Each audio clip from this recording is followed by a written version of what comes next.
Oh, ho, ho, ho, ho. Ladies, gentlemen, gamers, and fellow League of Legends enthusiasts. Welcome back to another bi-weekly patch notes review episodic adventure.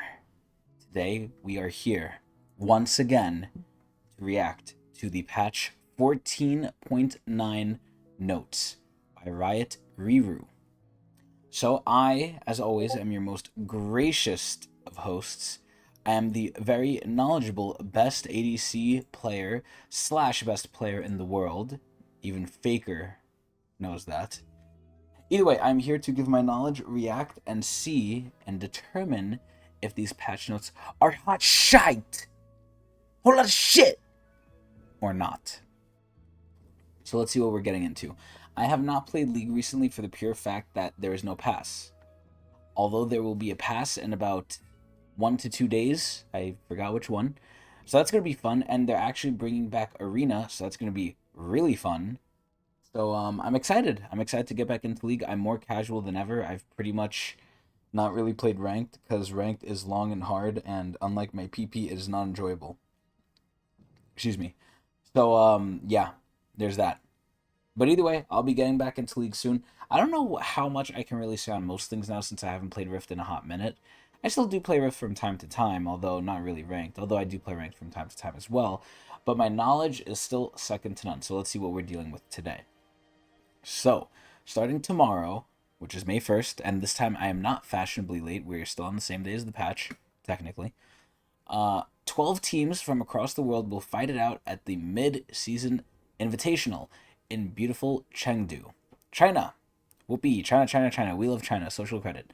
With the spot at the 2024 World Championship now on the line. So this isn't really related to the patch notes, but I do like to, put little tidbits of League lore in here, both in the game and outside of the game. Worlds is typically where they announce a lot of new stuff, and if not around Worlds, probably around when Arcane Season 2 is going to come out, which is probably around fall. So, nothing really is going to happen too crazy now aside from Arena coming out and some events here and there, but Riot did say 2025 is going to completely change League of Legends, and some people, Necrit, are suspecting with high confidence, and I believe him, that League might just take an existing game mode and just make it its own game, which is kind of what's been the sort of meta now. TFT is the biggest example. They're making a PvE game mode that could be its own standalone thing, and they are very much thinking about bringing Arena into the limelight, although that's PvP. It might be permanent, similar to ARAM. As always, rest in peace, Twisted Treeline, and not Ascension, Crystal Scar. Crystal Scar. But either way, so yeah, 2025, we might see a new League game mode come out, or them changing up the game. I honestly don't know. I don't know what it could be in 2025, but they said that's going to be the biggest year for League. Not for League Mobile, not for fucking Wild Rift, right? Not for Legends of Runeterra, because that game kind of is not doing too hot, even though it's a really good game. But for League of Legends, hopefully, itself. So we'll see. But we'll probably start hearing about stuff around Worlds.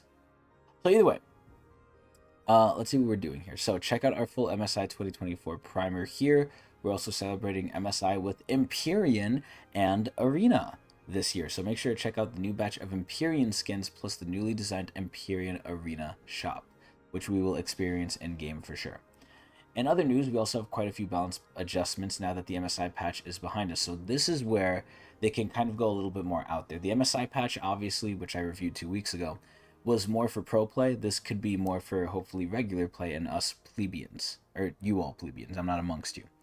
These include things like reshaping some fighter items like Maw of Mortius, Death's Dance, and some champions like Akshan, which I feel like is decently strong in pro play but weak everywhere else, Belveth, which is a mixed bag, and Neela, who is terrible. And some much needed adjustments to Skarner, which is absolutely, positively horrible, terrible garbage, and Sejuani. We're also running out this patch with adjustments to champion radiuses,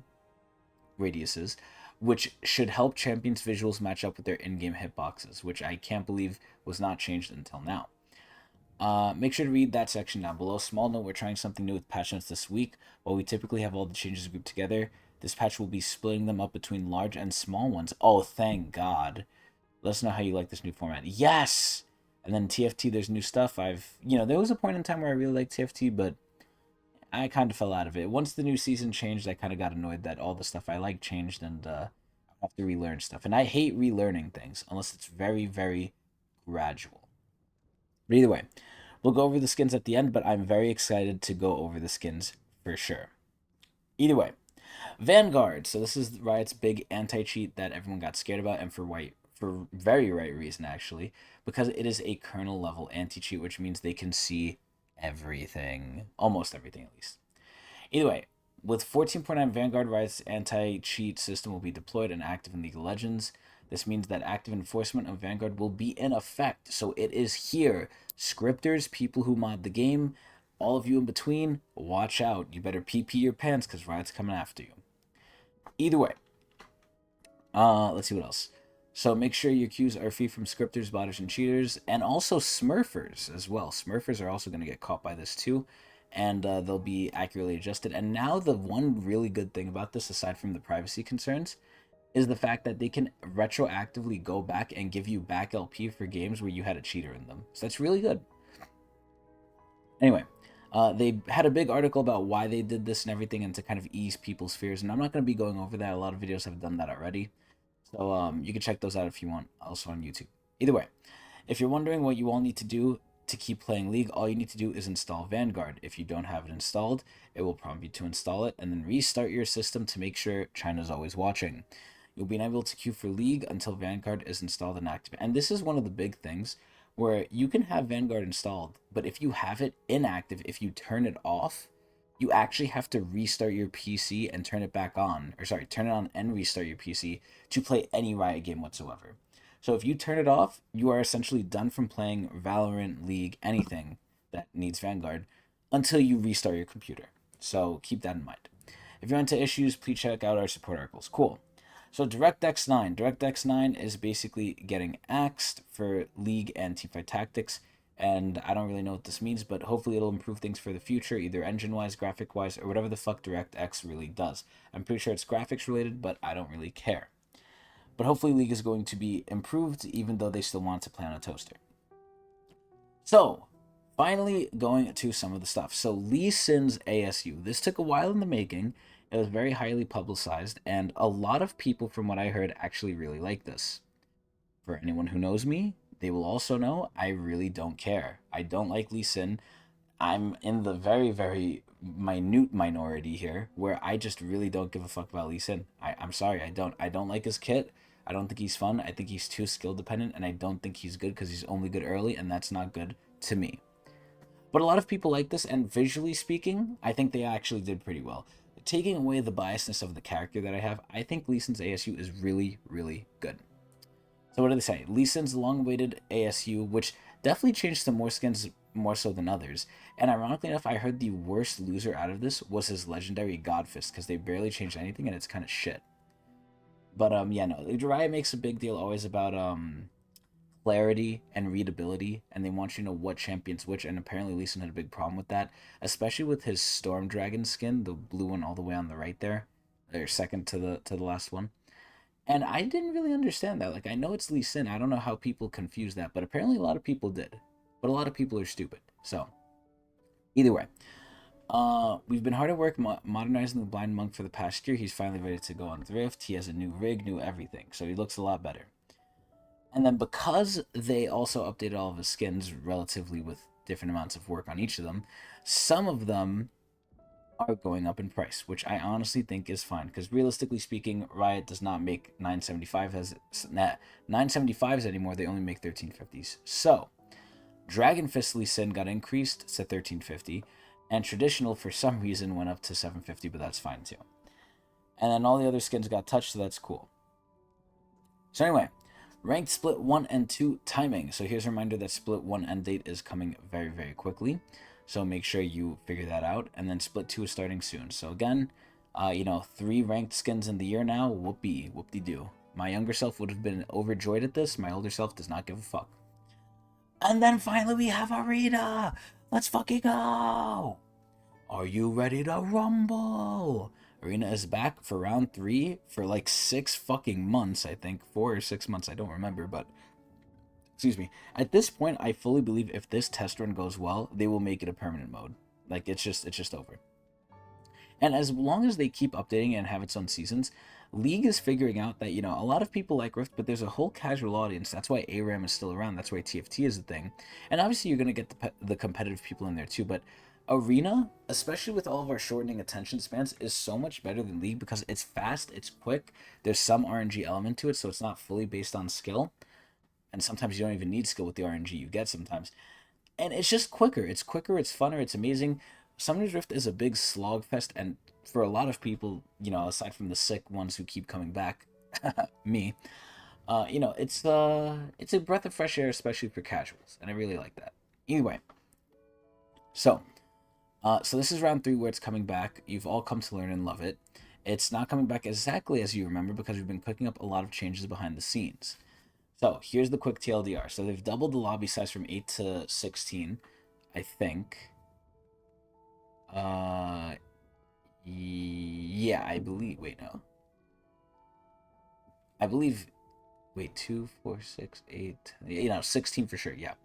So they created a wider lobby, and that's for the pure fact that if one person was dominating, they basically fucked everyone left and right and back to back. Now you have more chances to not get them and someone else to take them down. So that's good.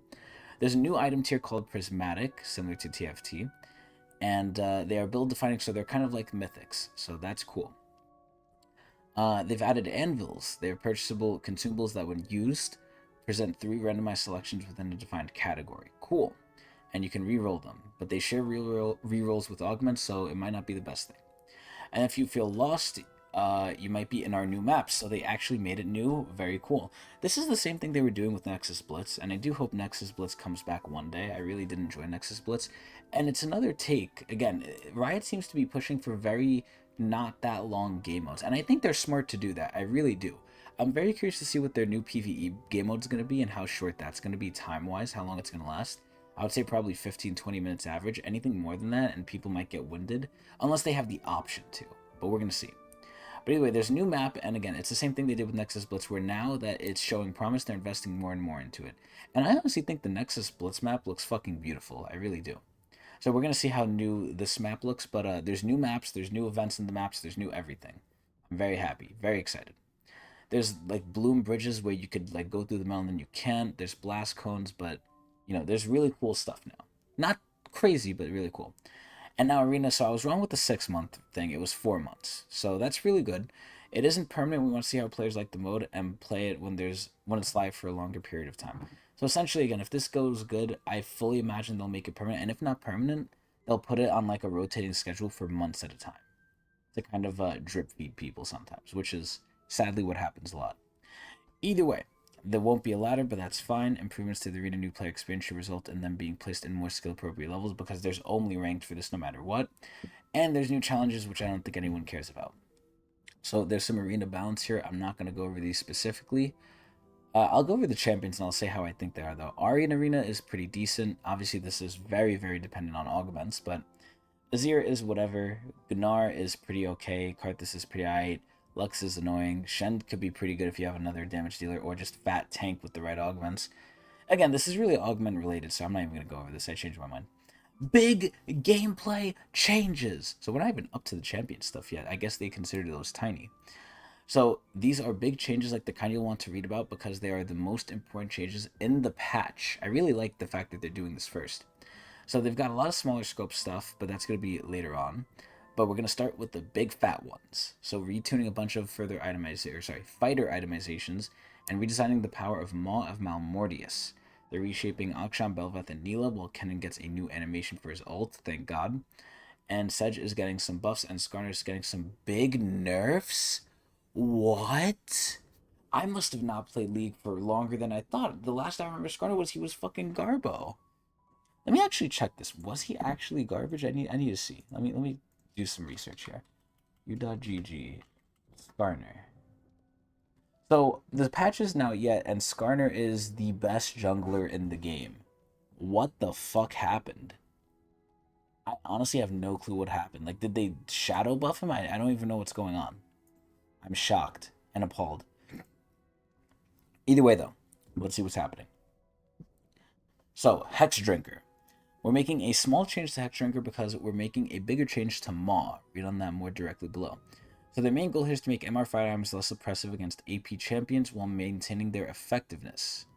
So for Hex Drinker, they're buffing the path while nerfing the MR. So MR is going down by 5, and then the path is just changing in terms of build. Okay, cool. Maw of Malmortius. So what are they doing here? The ability haste is going up, the cost is going up, the MR is going down, the AD is going up, lifeline is going up duration-wise, and the it's going from lifesteal to Omnivamp. So they essentially want you to have a more pronounced action time than it just being an overall stat stick that just helps you passively. They want the help to be more active during the moment when it procs, rather than just being always on. So that's just a power shift, and I think that's fine. Cool. Death's Dance. So it's very similar to Maw. It's good for aggressive high AD fighters. We're aware of just how snowbally fighters can get, not ADCs though. But being forced into melee range already makes fighters' lives tough enough. So what are they doing here? Are they buffing it? So the AD is going to up by 5, Riot's favorite number. The build path is changing, and the Defy healing is now 75% bonus AD. Huh. I think that's better, but I'm honestly not too sure. I wish they would, like, say what the Defy healing thing is. But I think this is a buff, so that's good. Steric's Gauge. So Steric's Gauge has been the best performing defensive fighter item this season. Wow. So the price is going up. The cooldown is going up by a big margin. Wow. Interesting. Sundered Sky. I feel like this item is kind of undervalued. Not in terms of how powerful it is, but in terms of like what it shows and how you see it. I think there's like different tank fighter options, especially this combined with Unending Despair. You actually heal a lot of health that you don't even realize it. Now, granted, if they have anti-heal, you're really not going to realize it. But low-key, if you look at the numbers of this thing, it heals you a lot. Like, the healing is no fucking joke. But I feel like it just doesn't really seem that way visually. But either way, Sundered Sky along with Sterix and Eclipse is another of the best performing items, so they're nerfing it. So the per target cooldown is going up by 2 seconds, which kind of stings. And then the Lightning Strike healing is going down by a little bit, by 20%. That's not bad. That's fine. So Eclipse is the best performing first slot fighter item, which is ironic. I thought it was an assassin item, but whatever. And they're basically just nerfing the damage for melees only, which is very surprising because they usually nerf it for both melees and range. So cool. So all the items have pretty much got nerfed. I'm still confused on Death's Dance one, but we'll just skip that one for now. So finally, on to champions, on to Akshal. So Akshal's history.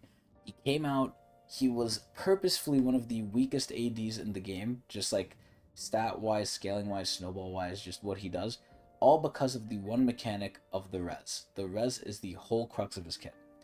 So with Riot's history, eventually they will get rid of that and just make the character lose most of their identity until they rework or gigabuff him again. But let's see where Akshan sits in that. Like I said in the beginning, I think Akshan's way more of a high skill tier player than a low one. At low tiers, you're kind of just sucking cock with them. But let's see. Let's see what they're doing here.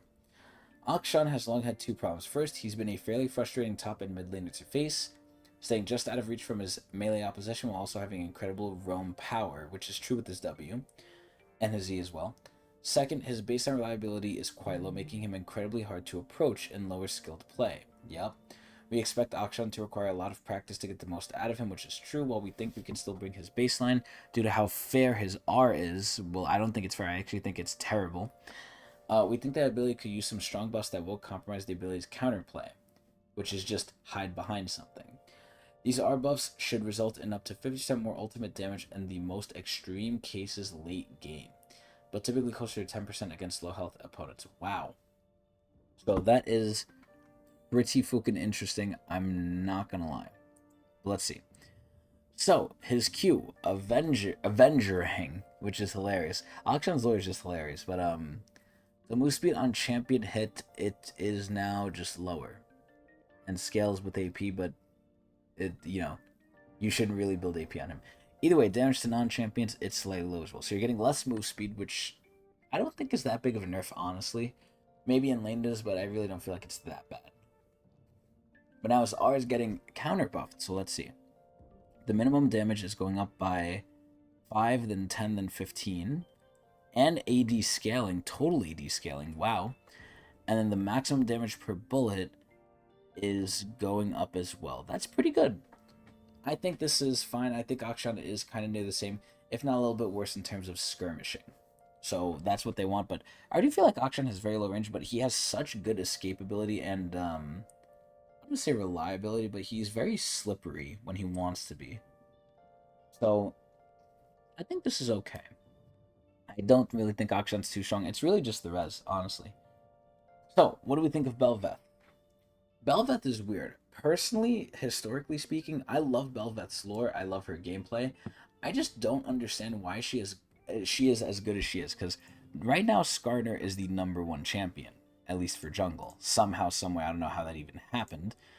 But aside from Skarner, Bel'Veth has consistently and typically been always a top tier jungler. But when I play her, I feel like I get the shit kicked out of me and I don't see how or why. So it's probably the case where she's really good in higher up play and not as good lower down you go. She's feast or famine even more so than Master Yi, I would say. Excuse me, but with a potential higher payoff, which scales infinitely. I really like Bel'Veth, but I don't know what the fuck, like, it is about her. I don't understand why she's so good. I haven't seen it, and Lord knows I've played Bel'Veth a good bit. So let's see what they're doing. Bel'Veth has continued to terrorize the jungle in higher levels of play. Yep, there it is. So we're taking a decent-sized swing at her PvP combat power in this patch, which I already think isn't that good. As compensation for lower skill play, we're making her jungle a little bit more forgiving by buffing her early game monster damage. I feel like Bel'Veth's early game is literally the worst feeling thing in the world. It's one of the worst. It's just terrible. I hate it. That first clear is brutal. But either way, this monster damage buff then becomes a nerf at about 65 bonus AD, while her PvP damage is always lower, which should result in the high skill skewed nerf the Void Empress needs. So what are they doing? Oh my god, please don't touch the attack speed per stack. Don't do this. So the attack speed per stack is now scaling even longer. This means that levels 216 Bel'Veth would have slightly less attack speed, the most pronounced at 13. So yeah, it just takes longer to scale where you were at, which kind of sucks. And then the Q. So the Q is getting nerfed. The monster damage is now flat. And this is a buff until 136 total attack damage. So they're changing the scale, but earlier it's a buff. Honestly, I don't know how to feel about this. This is going to be weird. This is definitely going to be something we have to feel out. But I would say overall the early game clearing is probably a lot better because that to me is her biggest pain point. If you could get over that, I think Bel'Veth would honestly be fine. Potentially speaking, even though the Q does a little bit less damage. We're going to have to see though. So here we have Kanine the Dream. Kanine is one of the few, I think, bygone era team fighting mages. The other one being Rumble, which are still sort of somewhat plain, but not as much as they were. They weren't as valued nearly as much as back in the day. But I feel like of the two, Kennen is probably still the best just because it's a mass AoE stun. And Rumble's is a little bit harder to hit and you can miss it. Kennen, you miss it if you just don't go in. So it's pretty interesting. But let's see what they're doing to Kennen. I feel like Kennen's going to get buffed. So, even though I feel like he's low-key gotten buffed a bunch of times and changed and really looked at. Let's see. Kennen's pretty sad Yordle in his current state, and that's a Moomoo's job. Wow, we're giving Kennen a meaningful buff. While making his kit more synergistic, this fast-moving, zapping ninja no longer stands in place when powering up Slicing Maelstrom. That's actually a really good quality of life change, but we'll see how good it is in actuality. We're turning this anti-synergy with Lightning Rush into a positive one, allowing him to more quickly reach his target. He's got a brand new animation for powering up his R to match. Wow. So there's a rage indicator for his E, thank goodness. And then his R has new animation and can now cast it while moving, which is insane. That's going to feel so fucking good. Even though this is also somewhat quality of life, I would argue this is a pretty decent buff. The little short second where you stop is really annoying. I mean, I don't play Ken enough to really know how annoying. I did used to, I've played him at one point or another, but this could be pretty good. Honestly.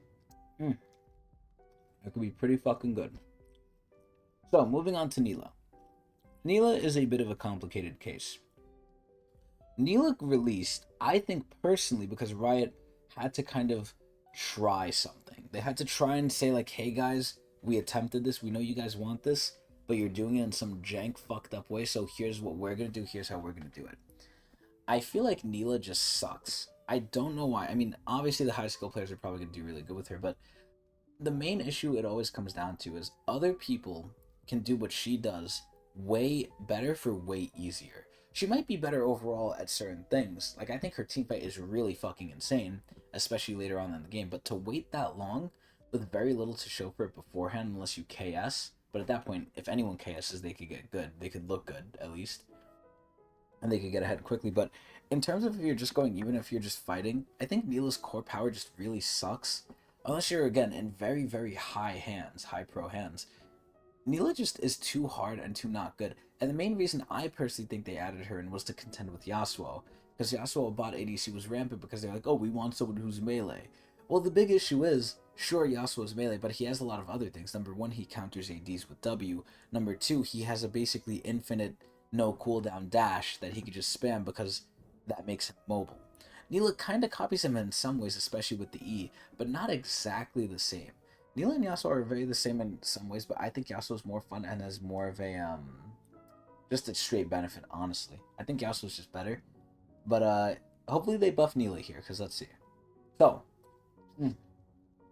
back in 1322, we nerfed Neela's attack speed from Q, which ended up nerfing her more in high levels of play. We're reverting that nerf and nudging her gameplay towards consistent DPS as opposed to burst, which is interesting. We're returning the attack speed and instead of reducing some up from burst on her active instead, Neela is a bit stronger when we think she should be. So they're trying to nerf her, especially in lower skilled play. So I guess she's bursting too much. So what is she doing? So it's really just her Q. So her Q, oh my god, what are these numbers? Her Q is basically scaling not as well. Her attack speed is going up though, and then her critical strike modifier is getting nerfed. Wow, I think this is a pretty decent nerf. Holy shit. ADCs never get a break. Especially not the hard or not the easy ones. The hard ones don't get a break. Either way, Sejuani, what do I think of Sedge? Sedge is weird. I feel like Sedge is unless they rework her kit, it's really just a numbers game. You know, do you need to buff her, do you need to nerf her? And that's basically where the story ends. Just buff her and nerf her numbers. I think her kit's fine. It's just, are the numbers there to back it up? So let's see. Sejuani had the unfortunate fate of being left weaker than she ought to be in order to not make the pro play jungle pool too boring, which is hilarious. Now that we won't see pro for a few patches, they can make Sejuani good again. Let's see what they're doing. So the passive bonus resistances are now 75% instead of 50 of your normal resistances, which is really fucking good. Wow. Her W. So the health now is doubled. The health scaling is doubled, which is insane. The base damage is doubled, which is insane. Or not doubled, increased, sorry. Second hit, okay. 6 to 8%. Wow. So the maximum damage is going from 8% of their max health to 12%. Which is fucking wild. Even though it looks like the base scaling is going down, the health scaling is going way up. So you're way better at dealing with tanks. Not bad. Skarner.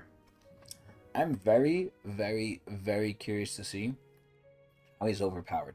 I don't know if I'm like selectively remembering him being ass, or maybe they secretly buffed him and I didn't know. I don't know what the fuck happened, but we gotta see. We gotta read this shit. Skarner is currently very overpowered, especially in elite play, where he's making Rift and enemies' boots quake. His potent early game often ends games before other champions can reach their power spikes, which is crazy. Which is why we're going after his early game. We'll be doing this by taking down a mix of his early damage and his sticking power with his Q and W. The mana regen line is here to give him a little bit of compensation in top lane, which if you're playing Skarner top, you deserve to get shot in Minecraft. So let's see. He's currently a much stronger jungler than top laner, and players are clearly happy to play him in both roles. Yeah, but when ADCs do it, it's bad. So mana growth is going up. That's their, recompensation buff, which is ironic. His Q. Q no longer refreshes the buff duration upon attacking wards or plants. That's fair. And then the damage per hit is going down by a lot, base wise, 70 to 50. And then that's basically it. That's actually not as bad as I thought. And then the W. W slows just 20%. So you're losing half, which really sucks. And then the shield is 1% lower, which is decently okay. I don't see it, man. I don't know. I don't know how Skarner's so good. But, yeah, Skarner seems a tad bit worse, especially with his Q, but that's kind of crazy. I don't understand how Skarner's so good. Anyway, oh my sweet lord in heaven, let's read this. Okay, so Champion Radii. So this patch, they're retuning Champion Collision, Pathfinding, and Selection Radii in order to match the gameplay and visuals more consistently. Selection Radius is when a player's climb register. Okay, so there's a whole bunch of technical stuff. Let me skim through this. This doesn't affect range shields or anything of that nature. Just make sure it's easier to select champion. So it's basically going to be easier to click on people, which for the big people like Cho'Gath with a lot of stacks, it's really easy. But for the small people, I feel like, at least with me, with my current aspect ratio, because that actually does matter, excuse me, on your monitor, it's sometimes a little annoying, a little hard. But anyway, moving champions to a more normal to make gameplay okay. Gameplay collision rates have a gameplay impact. Auto attack range and collision with missiles are both affected here. These changes are meant to make the game feel more consistent. Not any particular champion stronger or weaker. Okay. Pathfinding race is also impacted. Okay. Pathfinding allies who haven't been touched. Okay. So let's just read who they're buffing. Okay, they're nerfing some of it, so I don't know what this means. Maybe things are gonna be better, but who knows? So Asol's getting a little bit bigger. Cool. And that's all the big stuff. Honestly, some of these things, again, we won't really know until we play with it in game. I haven't played in a while, so I don't even know if I'll notice it. But let's keep going to the small ones. So, these are smaller changes, like the kind you might not have to, but the kind you might have made a difference in that one team fight that cost you the game when you were gold 190 for OP. That's a very odd, specific number. So, we'll speed shot these quickly because Riot says they're not important. So, Ahri. Ahri's pretty whatever. Her W damage decreased, her R cooldown is increased. Wow. So I guess Malignance is too good on her, so they're nerfing her. Cool. And by how much are they doing it? By 5. Whoop-de-doo. And then her ult... Oh, her ult's getting a decent nerf, too. From 80 to 100. That's not bad. That's a pretty okay nerf. Amumu. I don't know what to say about Amumu. I feel like he's simple. I feel like he's decent. He does what he's supposed to do going in ult. After that, you kind of help out, but you've done your job. So Amumu is one of the easiest champions to play in the game, which is true. That's why I sent one of my new friends on him. And as a result, we expect him to be quite powerful in lower skill brackets. Right now, Mumu barely has a passing grade for most players, which means he sucks. This patch will bring up a bunch of baseline reliability. So what are they doing? His base AD is going up by 3, 4, 5, 6, 7, by 4. And his base armor is going up. And the less armor you have, as I always say, the more it actually matters. So this is decent. Is this enough to change things? Who knows? Base stats are important, but it's something you don't really notice too well unless you're a main. But I think this could help him move somewhat. Asol. I'm very, very scared they're going to nerf it. I hope they don't, and I say this every time. I think he's beyond the point where, like, he's been nerfed enough. I think enough is enough, leave him be. But, they just don't want Asol to be fun, even though he's one of the most popular champions, at least, as they said before, his rework, visually. So let's see. Patch 14.3 changes gave Asol much more agency over his fate and turned him from a passive E and Wade champion into an active participant. These changes have been extremely effective, as evidenced by both massive increase in pick rate but also ban rate. So his resting win rate simply can't be high anymore. Wow. So we're taking out his knee damage, which is disproportionately powerful in lower skill brackets. Huh. One extra call for those who would currently banning him. He received several bug fixes during 14.7 that made his Q not sneak past minions anymore, which is crazy. What are they doing? The E damage is going down by 20% scaling, which really sucks. You're losing 20% damage. Oof. Scaling-wise. Ooh, that really sucks, man. If they keep nerfing Asol, I'm just gonna get so upset. Like, he's still obviously usable, but like, damn. Blitzcrank. I feel like Blitzcrank sucks ass. I feel, all they need to do to make Blitzcrank fun, good, and useful again, even though I think there's supports that just outdo him. He's like a simple support. I think all they gotta do is just take away the debuff that applies after your W. If they do that, we could work from there. So what are they doing? Blitzcrank is an interesting space. First, they're one of the easier supports to play, which means if we expect that every champion loses some win rate from having some unskilled players, wow. Blitzcrank should be one of the better performers. Secondly, Blitz is the go-to pick for auto-filled supports. Ironic, I thought it was Lux. Which means we should see win rates lower than their actual power level. Unfortunately, we think Blitz is a bit too reliably able to engage. Wow. The shield duration makes it clearly long enough to tank an upfront burst of damage, but now gives opponents to... Okay. The overdrive speed nerf makes it a bit psychic for him to clear. Okay, so they're just nerfing him. Wow. So his shield, how long it lasts, is getting massively fucking nerfed, which I think is a tragedy. But okay. And then his W is getting decently nerfed by like 10%. It'll hurt, but it's okay. Blitz is a little bit worse for wear. His passive got gutted, but thankfully, as long as they don't touch the Q, he should be alright. So, on to the Succubus Evelyn. Maybe it's Evelyn. So, I don't really know what Evelyn's doing. I feel like Evelyn is also another very high skill tiered player, or champion, for high skill cap people. So, let's see what they're doing for her. If I had to guess, I don't know. Like Velvet, Evelyn has seen the largest threat in higher skill brackets of play, of course, and as a high skill cap champion, some of that is to be expected. But with that in mind, she's overperforming, so they're nerfing her. So her slow from her W is going down by 20, which is a big nerf, big amount. And then her R damage is actually going down by 10%. Wow. So again, if they re-nerf her again, I usually don't remember the past nerfs like this, where it's just numbers. It's like, she really will be weaker, but again, Rai likes to do death by 1,000 cuts, similar to Gwen. So yeah, Evelyn is decently worse. Somewhat worse. Janna. What the fuck are they doing to Janna? This is one of the few e-girl supports that like stays prevalent. Even though I feel like you have to be high skill cap to play her. Other people can play, but I think they're sucking dick. So, we've known that Janna's been on the strong side for a while, and they basically made that by having Poke Janna return, from what I remember. But want to see results from Nurse to Zack's Imperial Mandate before accidentally hitting her with a double nerf. With the dust settled, we're aiming to nerf Janna a bit while bringing her to core builds of W and Emax closer together. I feel like they always do the same thing. Like, they try and make E good, okay, E's good. Okay, now it's boring. So people say, okay, we're bored. They let you, like, they buff W, you go W, and people are complaining. They're like, oh, this is too easy. And then Riot just goes in the cycle with Janna. How much can you really change? The main things you change are, like, the W and the E. The Q's fine as is unless they overbuff it, but I honestly think the Q's fine. But anyway, she'll deal less damage and less threatening as an early roamer, but still be able to peel and protect. Okay.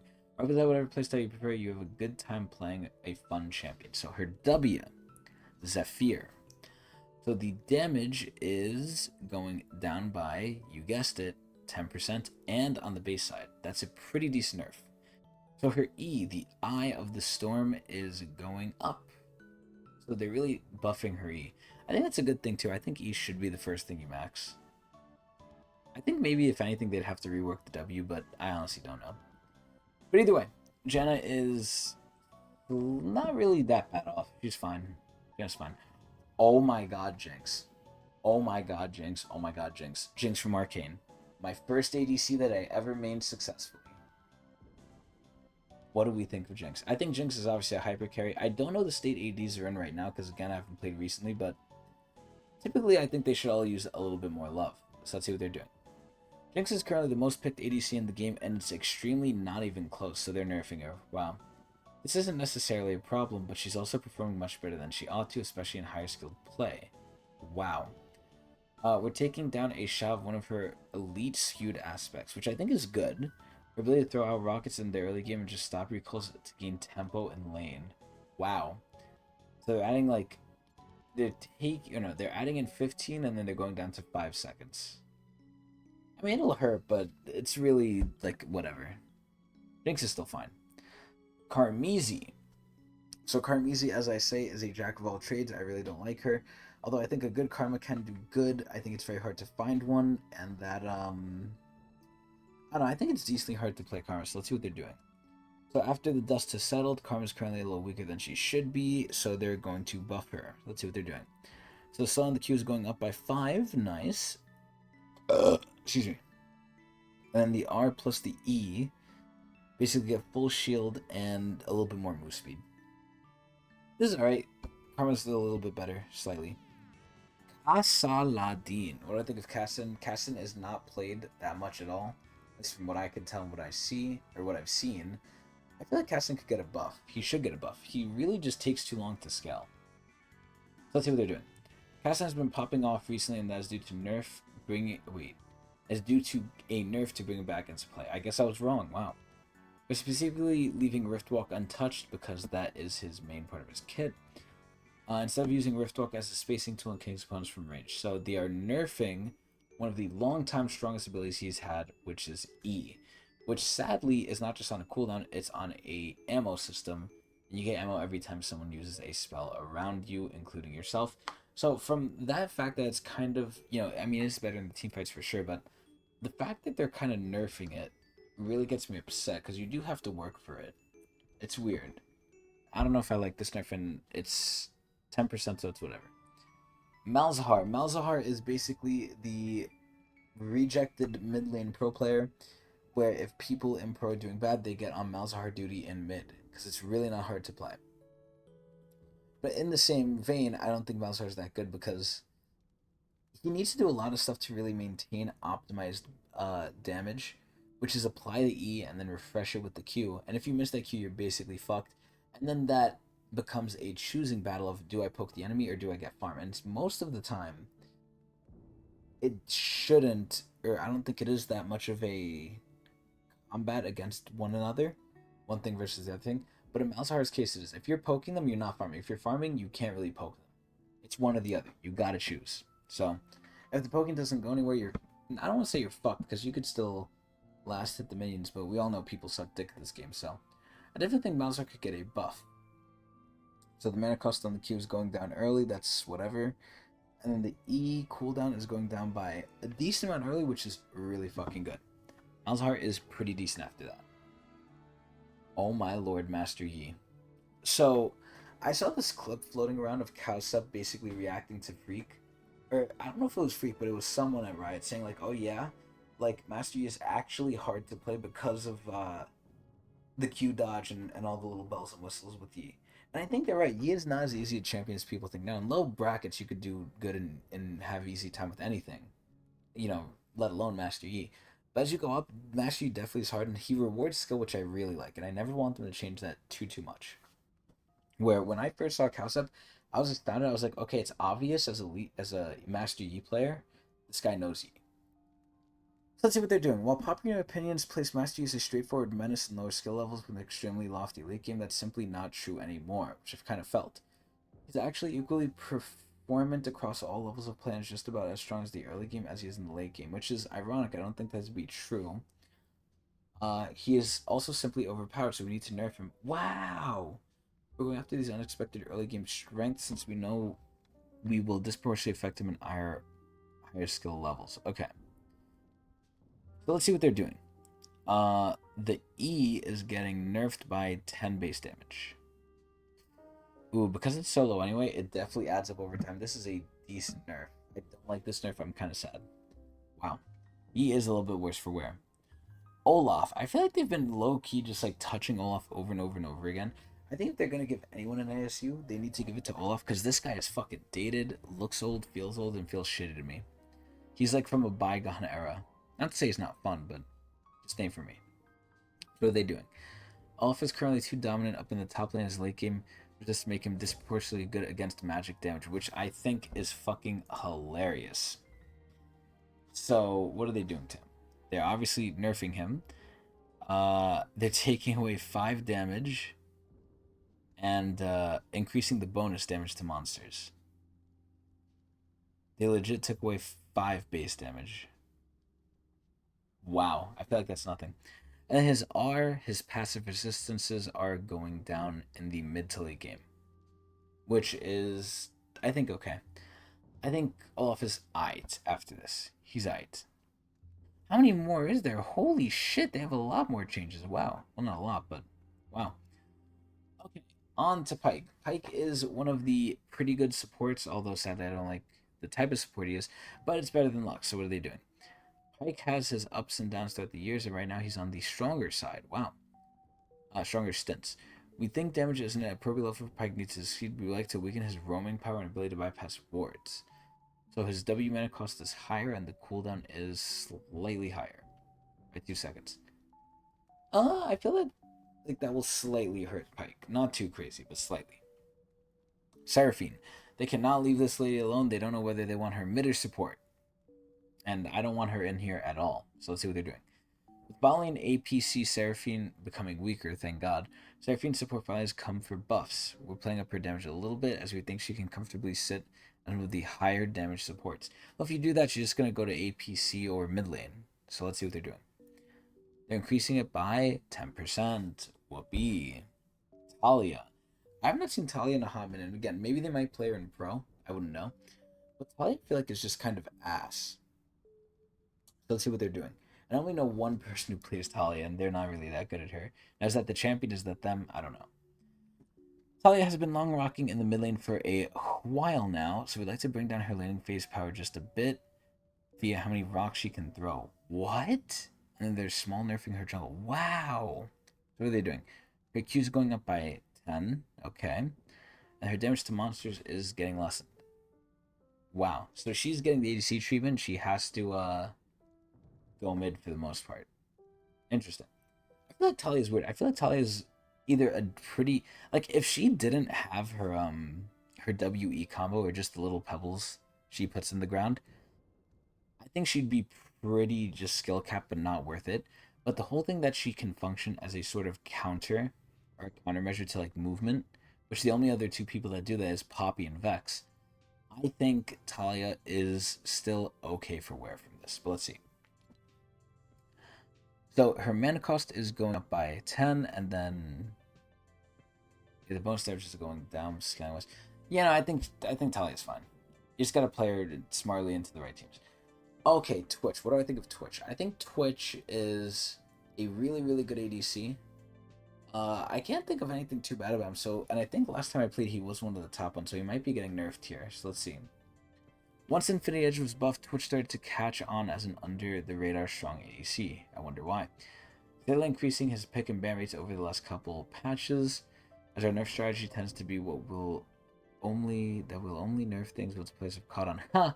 Players have officially caught on, so we're nerfing them. Wow, and they're just accepting that. That's hilarious. The goals of our changes are to nudge Twitch away from simply being yet another late game hyper carry, which is what we want, as we already know there are plenty of those. Not exactly true. We're also lightly tapping down the AP so AP Twitch doesn't become his de facto build. Wow. It's already too strong. Damn. So the bait's health is going down, the health growth is up. The Venom Cask slow is scaling not as badly. And then the R is getting nerfed damage wise. Wow. They are really ready to change Twitch's ult a lot of the time. Urgot, this ugly fucking mug. Urgot's very feast or famine. If you just can't get on top of them, if they just like do the counter of walking away, there's not much you could really do. So I don't know what they're gonna even do with Urgot. Let's see. Urgot's one of the top lane performers. Okay, one of top lane's top performers, so we're giving him a fairly small nerf. Okay, we're picking up his late game armor. His style isn't meant to read so similarly to Pute's. Wow. So his armor growth is going slightly up? Huh. I'm a little confused by this, but how does this small nerf is if his oh no, it's going down. I'm stupid, I can't read. So it's going from 0.45 to 0. Yeah, this is whatever. Like I wouldn't even know how to like even I mean I could calculate, but what's the difference? What's the point of going that far into it? So anyway, ARAM balance changes. Hello, ARAM is wrapping up work on Arena, so they're going to update ARAM. Oh, what are they doing with Hubris? We experiment with this and massive. Let's know how it feels. Okay, so what are they doing? So, Hui's getting nerfed. Nami's getting somewhat nerfed as well. Smolder is getting nerfed. Wow. And then Hubris. So, what are they doing for Hubris? 10 plus 1 statues, and then 15 plus 2 statues. For 90 seconds, melee uses 10 plus 1 for AD. Okay. Huh. Wait a minute. So one statue debuff duration 45 seconds. Range users note this passage will also be inherited by the Orn upgrade Ataraxia. Okay. Hmm. I think for melee users, it's better. Huh. Well, either way, let's keep going. Hubris seems to be at least an ARAM. Slightly better for melee, slightly worse for ranged. So that's cool. So MSI Clash. MSI Clash is coming. I will probably be participating in that live on my Twitch TV/Tecnics channel. So we can come watch me there, and I can definitely win this time. I like doing Clash. Clash is fun. It's annoying to get a team, but Clash is pretty fun. So let's see. The registration begins April 29th, which was yesterday, and tournament days are May 4th and 5th. Wow. So behavioral system. I can't believe they're still updating this, but Riot is on a mission. They basically took away a lot of our rights, and a lot of people cared for a little bit. Now people just forgot about it, which is usually what happens. So let's see what they're doing. While we do punish leavers, chat abusers, and players who exhibit destructive behavior, we also know that being on the receiving end isn't fun. And indirectly getting punished by losing LP or having your time wasted can be frustrating, extremely, especially when you spend so much time in this. In order to make this feel less painful moving forward, we'll be providing consolations when a verified lever or feeder is identified. So you could get some LP, autofill protection, XP boost, ARAM rerolls. Well, the first one is the best. The last one, as you go down the list, are definitely worse. But I think the first two are the only ones they need. The last two are just icing on the cake. Issue warnings will not be issued for players who have received a large volume of reports. Wow, and they need to review the code of conduct. You need to say why you were wrong. Mythic Slap rotation, no one cares. Quality of life, I don't care. And then finally we get to the skins. So we have a new batch, a new line of Empyrean. This is pretty interesting. I think Empyrean is one of the big issue skin lines where they actually look too similar. There's some big effects, right, that can make them stand out, like Kale's wings, Akali's hair. But for the most part, Empyrean, I feel like I personally have the most clarity issues with, because they all look the fucking same. Literally, when the trailer for Empyrean came out, I almost couldn't recognize who was what, and I really had to sit there and like analyze it. It was crazy. But regardless, I really do like the skins. It really reminds me of like Razer RGB stuff for like gamers, but it might just be me. Excuse me. But either way, we have a very special thing in this skin set. So Akali is pretty good. Brand is pretty good. I wouldn't have known it was Brand though. Kale is pretty cool. Malzahar almost looks like it could be the legendary, which is ironic. Nocturne is really heavily being pushed in the narrative and the lore, and I also really like the lore of Empyrean too. The lore for Empyrean is that they basically are going to other like alternate universes and killing themselves in that universe, which is pretty funny. But Nocturne is heavily pushed, although he's not really the main character of the event, even though people would think that. It's actually Empyrean Varus, so Varus is getting his very first legendary skin, I believe. I believe it's legendary, which is great. Are we getting Prestige Empyrean Kill, where she doesn't even look that much Empyrean anymore, and I kind of like that. But anyway, those are the skins. I think those are actually pretty fucking good. Their in-games always look cool. It very much does look like very game-like. And Imperial Varus better go sicko mode, but hopefully he is. Hopefully we get another legendary for an AD that doesn't have one. That'll make me very happy. But overall, that is pretty much the patch. So let's go over what are the big things. Lee Sin ASU is pretty cool, although not really cool for me. Ranked is coming as a new season. Arena's coming, which is good. They changed a bunch of the items for fighters. They changed a bunch of this stuff, like Belvethan stuff. Cannon's change was really good. Niles was stupid.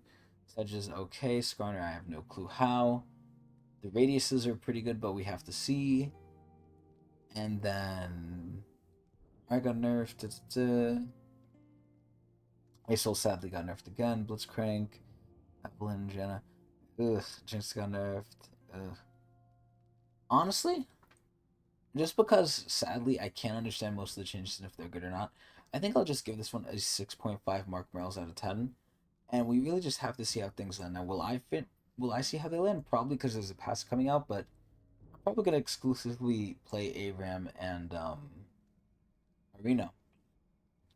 So we really got to see with that. But either way, 6.5 tentative Marc Merrills out of 10. That's going to be it for the patch. Pretty whatever patch. I hope everyone enjoyed, and watch me live at Twitch TV/Tecnics channel. Eee!